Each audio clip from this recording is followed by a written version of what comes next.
Pavarësisht se një ditë më parë u dënua nga Sekretariati i Etikës për deklaratat e tij ndaj ambasadorit të Bashkimit Evropian, Sali Berisha ka vijuar me të tjera akuza ndaj Silvio Gonzatos, të cilat, siç edhe pranon, shkojnë përtej faktit se ai i mbështet ligjin për barazinë gjinore. Ky zotëri Spari u thot deputetëve të Partisë Demokratike, ai narkoshtet për cilin flet Berisha nuk e beson njeri as këtu as Luksemburg.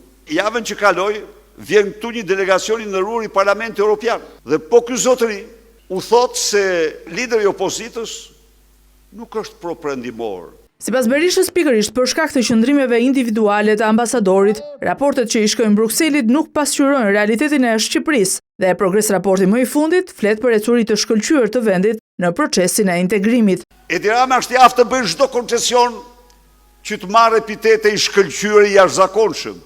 Nuk do të impresionohen shqiptarët, se këto janë absolutisht deklarata absurde. E përballë mbështetjes së pakufishme që sipas Berishës, Edi Rama ka në perëndim, ai kërkon rezistencë nga opozita, rezistencë që thotë se do të tregohet duke nisur protestat masive.